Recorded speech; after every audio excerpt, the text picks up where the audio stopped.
Somebody help me, Ham! There's a kid in the drain! I need hands on this now! Stop! You can't touch that! It's city property! Tear it out and you're liable! Then hold the light and let me be liable. Grant! The crew's 20 minutes out! Wait for him! He doesn't have 20 minutes! Look at him! The boy wasn't screaming anymore, which was the worst sign. The water was over his shoulders. 4 small fingers on the lip of the grate were the only thing keeping him on this side of it. Hey! Look at me!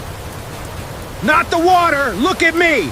Grant threw his weight on the bar, and the cast iron ground up an inch. I've got you. Keep that hand right where it is. Grant, I swear to God, don't! He's got 90 seconds of air.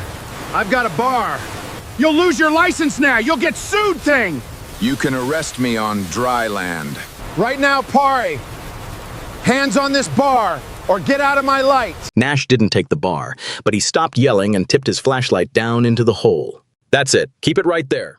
Kid, squeeze the iron if you can hear me. A small hand tightened on the rim. Good, that's all you have to do. Just hold on. Don't look at the water. Look at my voice. The grate came up on the 4th heave with a sound like a struck bell, and Grant flipped it clear, and it hit the flooded street and sank, and then he did the thing that made a plumber into something else entirely.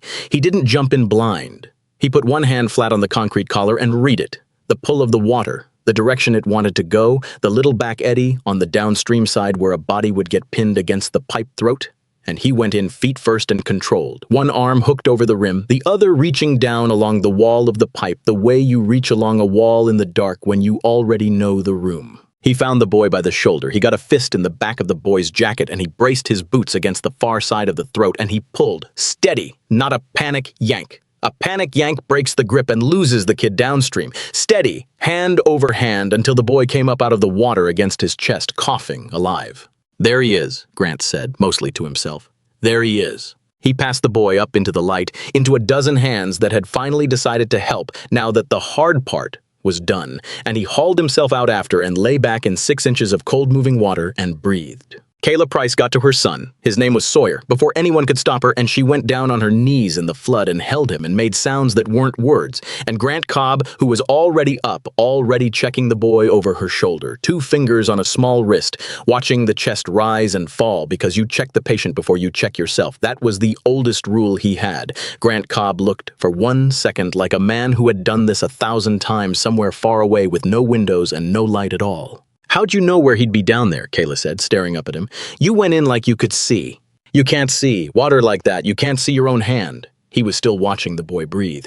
You don't fight it. You find the line, the wall, the pipe, the one thing that doesn't move, and you go hand over hand until it leads you out. An EMT crew was there by then, and one of the medics had gone very still, watching the ragged man in the coveralls run a pediatric assessment out of muscle memory, and he opened his mouth to ask something. And for a few minutes, on that flooded hill, it was the simplest thing in the world. A man had pulled a boy out of the ground. People he'd never met clapped him on the back and pressed a dry blanket on him. He didn't want. Somebody was crying, who wasn't even related to anyone. Up on the dry curb, Nash the foreman stood over the storm grate lying at the bottom of the flooded street where Grant had thrown it, and something crossed his face. Not gratitude, exactly. Something more complicated. The look of a man doing arithmetic he didn't like. And then he keyed his radio and turned away and said a few low words nobody heard over the water. Grant didn't notice.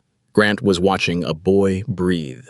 For about a day, Grant Cobb was a small local miracle. He drove home that night with his coveralls still wet and his good boots ruined, and his hands shaking a little the way they always did after, a fine tremor he'd never been able to train out of them, and he let himself into the small rented house on the low end of town where the rent was cheap because the low end of town was where the water went, and his daughter was waiting up. Hazel was 10, small for it, with her mother's careful eyes and a way of watching her father's face like it was a weather report. She had a book open in her lap she wasn't reading. You're all wet, she said. It's not even raining anymore. It was raining somewhere. He got out of the ruined boots. You should be asleep. Miss Portable at the aftercare said a man pulled a kid out of a storm drain on Palmer Hill. She said it carefully, testing it. She said nobody knew who he was. I knew who he was before she finished. Did you? He sat down heavy on the arm of the couch. How'd you know? Because it's the thing you'd do. She closed the book. Did the boy have a mom? Something moved behind Grant's face quick and was gone. He does, he said. He gets to keep her tonight. It was a strange thing to say, and Hazel, who was 10 and not 5, felt the strangeness of it without being able to name it, the way she felt the strangeness of a lot of things in that house. The bedroom at the end of the hall with the door that stayed shut, the framed photo on the shelf that had been turned face down so long the felt backing had gone gray. The way her father would sometimes stop dead in the middle of doing nothing at all and tilt his head like he was listening for a sound that wasn't there. She had learned not to ask about those things. Some houses have a room you don't go in. Theirs had a name. She didn't know the name yet. She would before the week was out. The envelope came 4 days later, and it was so absurd that Grant actually laughed out loud in his own kitchen once, a short, ugly bark of a laugh, before he understood that it wasn't a joke. It was from the city. It was a citation, a fine, for the unauthorized removal and destruction of municipal property, to wit, one storm drain grate casting number and everything with a dollar figure that was more than he cleared in a good week, and a paragraph of ordinance language.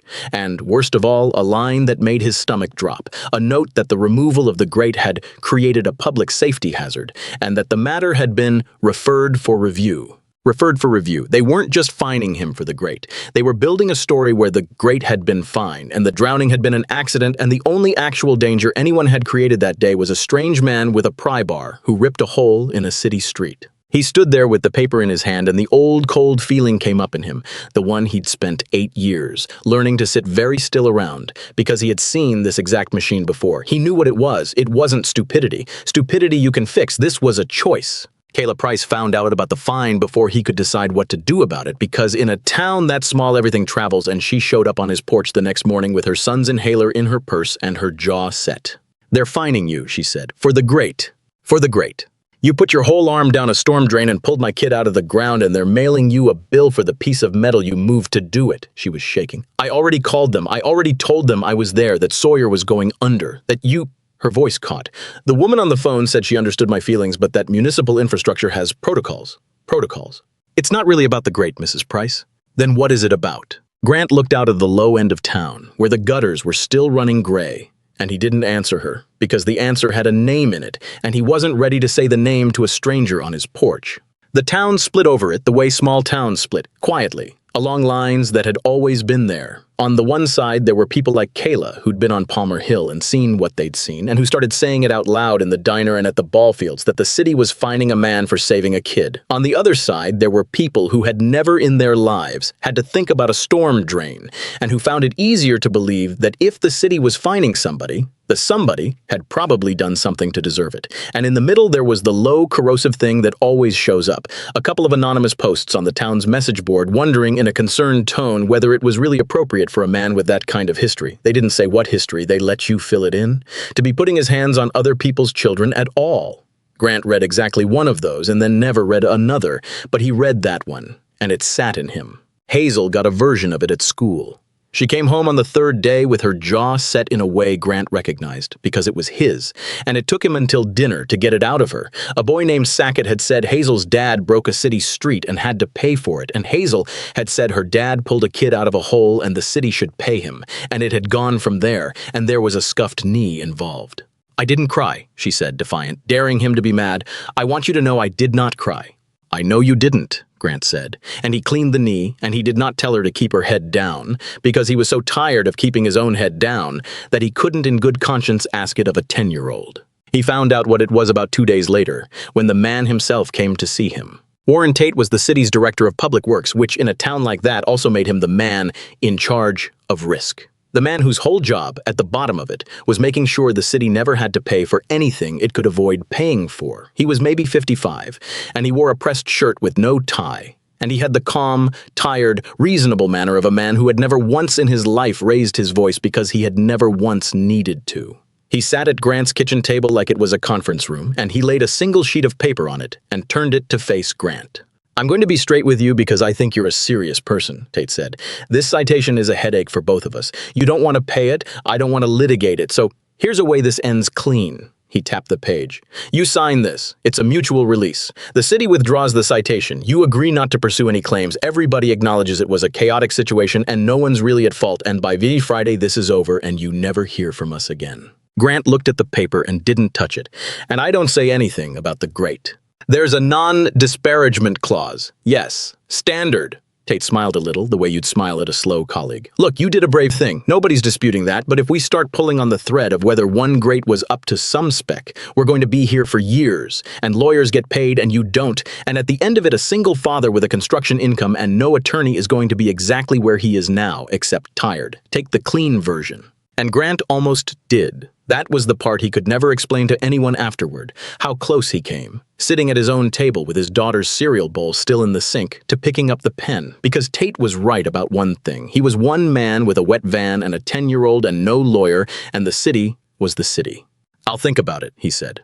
Don't think too long. The offer's good through Friday. Tate stood and buttoned his jacket and paused at the door with the mild afterthought of a man who has done this many times. For what it's worth, and I mean this kindly, the ones who fight it never win, and they lose a lot of years they could have spent with their kids. I've watched it happen. Sign the paper. Go be a dad. He left. Grant sat at the table for a long time. Because here was the thing Warren Tate did not know. The thing nobody in that city knew. The thing that made the paper on the table not a way out, but a knife. Grant Cobb had signed a version of that exact paper before.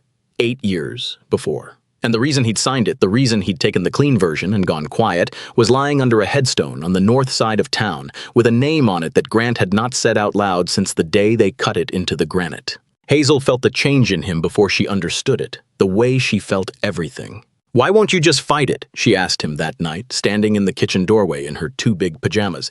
Kayla's mom says it's not fair. Everybody says it's not fair, so fight it. It's more complicated than fair, kiddo. Why? He looked at her, and he thought about the door at the end of the hall, and he thought about how tired he was of the weight of a shut door, and he still couldn't do it. Not yet. Because to fight it, he said slowly, I'd have to open a door in this house I nailed shut a long time ago, and I don't know if I've got the arms for it. She didn't understand. But she was quiet after that, and she watched him more, and that was its own kind of pressure, the good kind. What had nailed the door shut was the sound of water. It had been the sound in the drain that day, on Palmer Hill, that particular voice that flood makes when it finds a hole and starts pouring down into it, a hungry gulping sound, the sound of a lot of water going somewhere fast and narrow. He had heard that sound before he ever saw the boy. He had heard it, and his whole body had gone to a place it hadn't been in 8 years, and he had run toward it before he'd made any decision to run, because the last time he'd heard that exact sound he had run toward it too, and he had been too late. His name had been Charlie. He was 7. He had Hazel's careful eyes, or Hazel had his.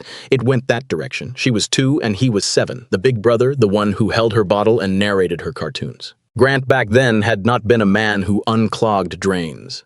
He had been a cave rescue diver, one of the small, strange fraternity of people who go down into flooded caves and sumps to bring out the ones who don't come back on their own, who learn to work blind in water so silty you can't see your own mask, who learn to run a guideline and never, ever let go of it, because the line is the only thing between you and staying down there forever. He was good at it. He was the one they called for the bad ones. He knew water the way some men know a language they dreamed in.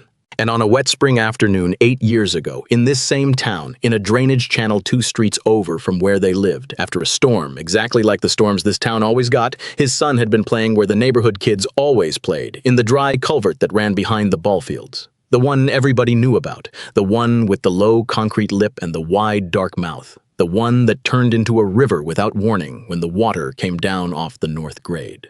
There had been complaints about it for years. There had been, Grant would learn much later, an engineering report. The city had known it was a death trap and had done the arithmetic and decided a set of proper safety bars across the mouth cost more than the risk was worth. Charlie went in, another kid ran for help, and Grant, of all the fathers in the world, Grant who could run a guideline through a flooded sump in zero visibility with his eyes closed, got there 4 minutes too late and went in after his own boy, the way he'd gone in after strangers 100 times, hand over hand along the pipe wall in the dark, and he found him. He found him 1 arm length past where he could have saved him. After that, the water took the rest of it, slowly. It took his marriage. Bess couldn't stay in the town where it happened, couldn't look at the ball fields, and one gray spring, she stopped trying and went to her sister's 3 states away and never really came back, and Grant kept Hazel because Hazel was the thing he had left. It took his nerve for the caves.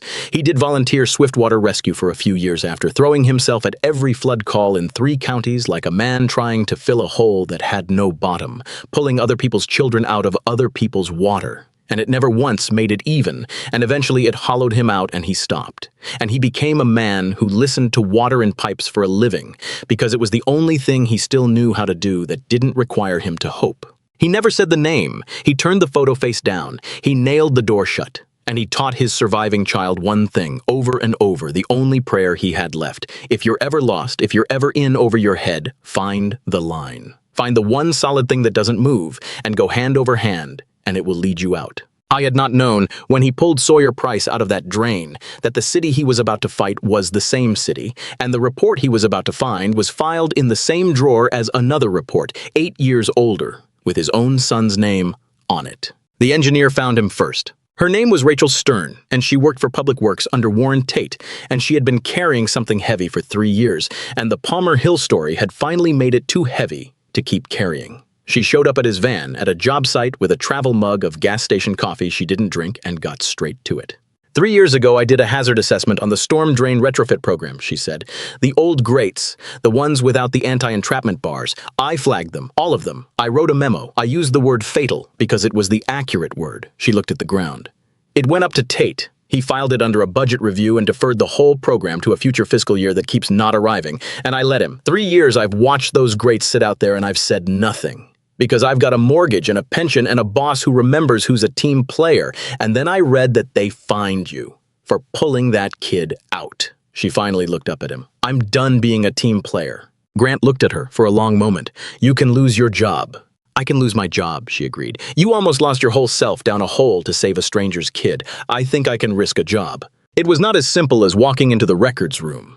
The moment Rachel filed the request, the machine did what machines do when they feel a hand reaching into them. It slowed down, and then it started to close. The retrofit assessment, the file with her fatal memo in it, came back after a week of stalling as no responsive documents located. The complaint log was in archival transfer, indefinitely. And then on a Thursday, Rachel was called into a windowless office, told her position was under review pending an unrelated performance matter, and walked out to the parking lot by a man from HR who deactivated her badge before she reached her car. For about a day, it was over. Grant sat at his kitchen table with a stack of nothing. A denial letter, a suspended engineer, a citation, and a storm 4 days out.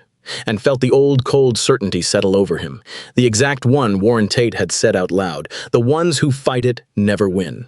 He got the pen in his hand that night. He got the release flat on the table in front of him. He came within one signature of being done. Then Rachel knocked on his door with a cardboard box. I broke policy 3 years ago, she said, and set it on the table next to the unsigned release. When Tate buried my memo, I didn't trust him not to make the whole thing evaporate. So I made a copy, all of it. The memo, the deferral with his handwriting on it, the complaint log going back years. It's been in my crawl space ever since. It is extremely against the rules. The corner of her mouth moved. But you can't purge what's already sitting in a plumber's kitchen. And that was the thing Warren Tate could not fix because it had stopped being his to fix. They spread it out under the bare bulb. The memo with the word fatal in Rachel's careful engineer's hand. The deferral signed by Tate with cost/benefit does not support Accel. Schedule scrawled in the margin, a sentence that was going to read very differently in daylight than it had in a budget meeting. And the complaint log, years of it, residents calling and calling about the drains, about the culvert behind the ball fields, about the kids who played near the open mouths. A patient civic paper trail of people begging the city to put bars on the holes before somebody's child went into one. Grant worked the log the way he worked everything, methodically, 1 page at a time, looking for the one thing he'd come for. The grate spec, the casting number, the proof that the drain on Palmer Hill had been a known hazard the city ignored. That was all he was looking for. He had no reason on earth to think there was anything else in there. And then he turned a page 8 years deep and stopped breathing. A complaint about the culvert behind the ball fields on Merrow Street, filed, stamped, closed with no action, and clipped behind it because somebody long ago had been just thorough enough to attach it, a 1-page report of a drowning. A 7-year-old boy. He read the name on it 3 times before it would go in because the name on it was Charlie Cobb. Grant sat with that page for a long time. Rachel didn't say anything. Outside, the first far-off pressure of the coming storm was already leaning on the windows. They had his name, Grant said finally. His voice was very level, which was worse than if it had shaken. 8 years. They had my son's name in a drawer this whole time, 1 folder over from a cost estimate. They knew what that culvert was. They knew it the day it took him, and they know it now, and they mailed me a bill. There's a storm coming, Rachel said quietly. Real one, Wednesday, they're saying, and every one of those grates is still out there without a bar on it, because the city's spending its energy fighting the man who tore one off instead of fixing the other 300. And there it was, the whole shape of it, laid out on a plumber's kitchen table under a bare bulb, a city that would rather punish a rescue than admit a hazard. A storm, 2 days out, and a man who now had, in his hands, the one thing that could force the machine to move. Proof, in the city's own words, that it had known. All he had to do was use it. All he had to do was stand up in the light and say the thing he had spent 8 years making sure no one in this town would ever make him say. Warren Tate made one more move first, because men like Tate always do. He came back, and this time he didn't come with a release. He came with a check. I heard you've been in the records room, he said at the kitchen door, not sitting down this time. So let's stop dancing. Here's the number. He named it. It was not a small number. To a single father with a wet van, it was a life-changing number, 6 months of not being afraid. That makes the citation go away. It makes any of this go away, and it lands in your account Monday morning. All I need is the paper signed and the records left alone. He let it sit.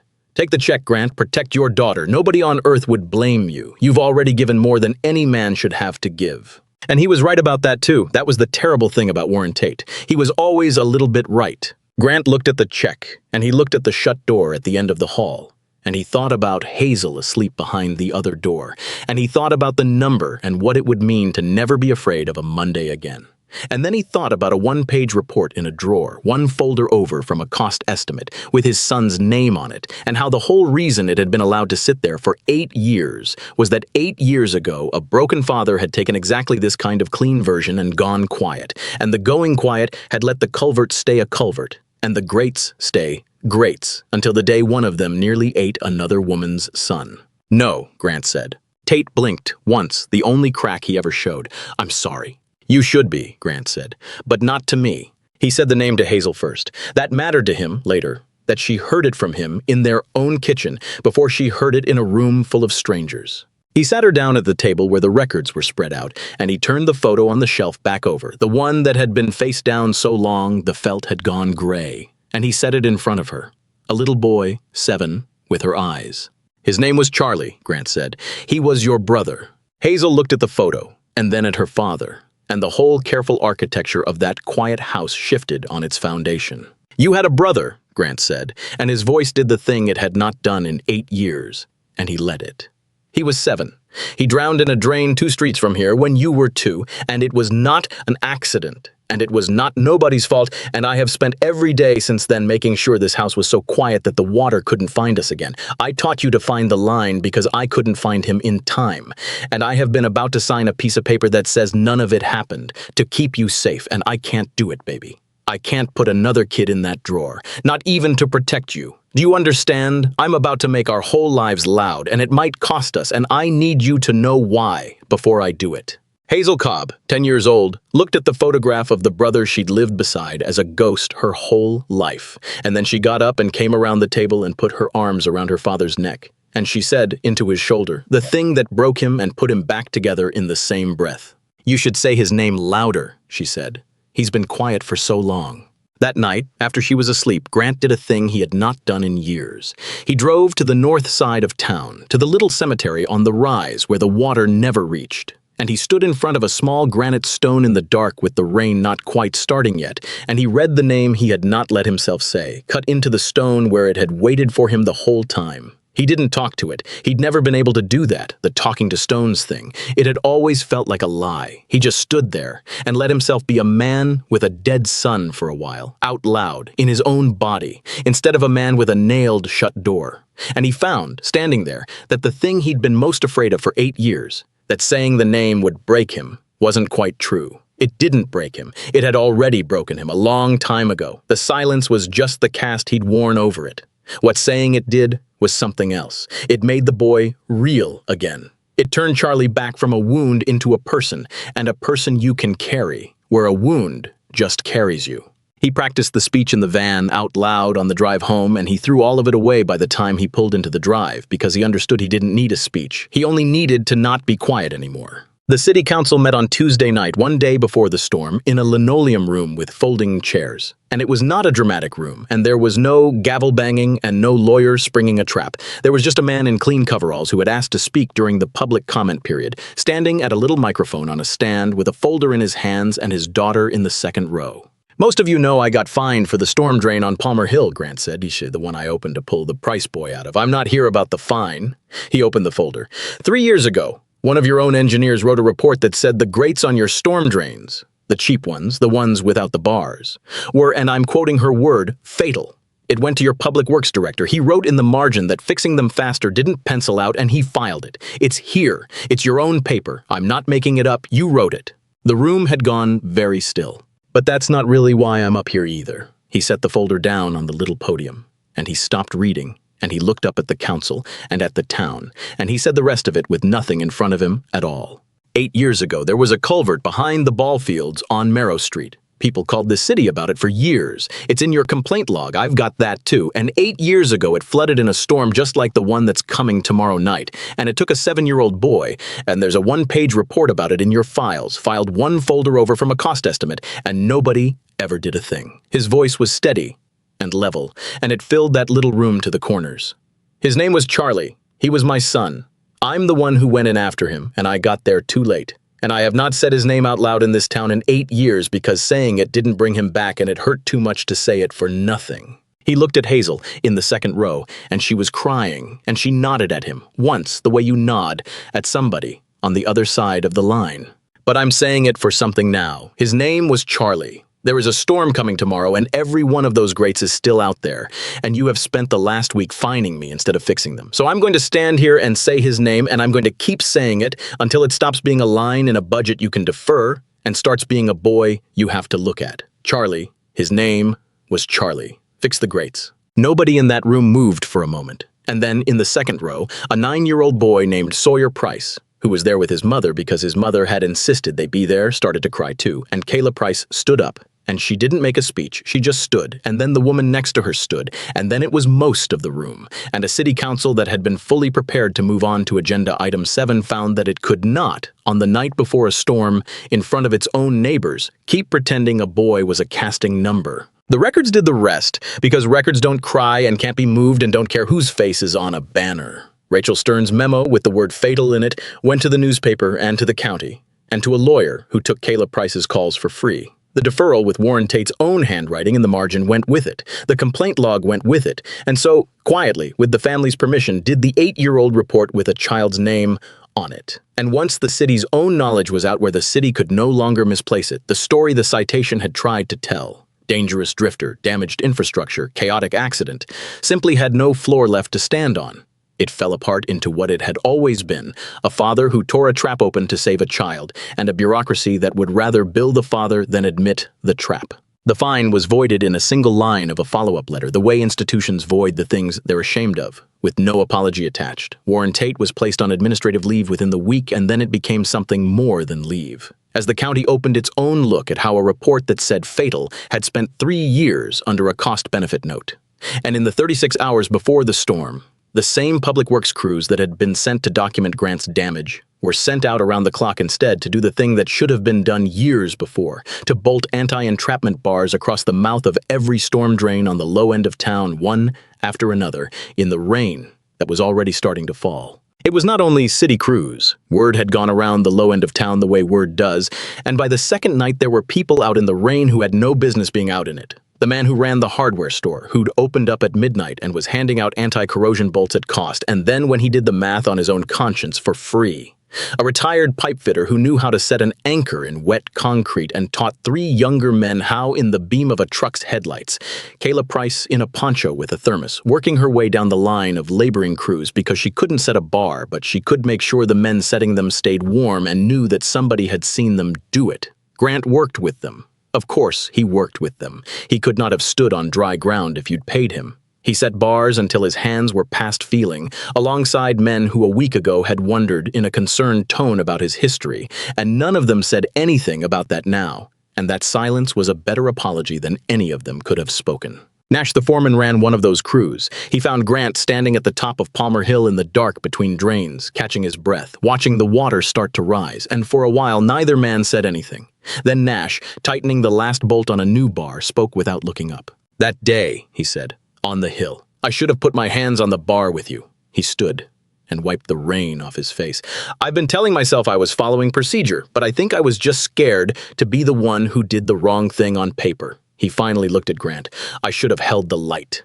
"You held it eventually," Grant said. "That counts for more than people think." The storm came Wednesday night, and it was a bad one. The kind the town measured years by. The low end went under the way it always did. Palmer Hill turned into a brown river the way it always did. The water came down off the north grade and found the mouths of the storm drains and poured down into them with that same hungry gulping voice that had lived in Grant's nightmares for 8 years. But this time, the mouths had bars on them, and the water went through the bars and down into the dark and away, the way water is supposed to, and it did not get to keep anyone. All over the low end of town in the worst storm in years, every child who slipped and every dog that bolted and every drunk who wandered too close to a running gutter came up against a set of steel bars instead of an open throat, and the water raged and pulled and took nothing, because there was, at last, nothing there for it to take. Grant watched it from the top of the hill with the rain running off the hood of his jacket, and he did not feel triumphant because triumphant was not a thing that was available to him anymore. He felt something quieter and more durable than that.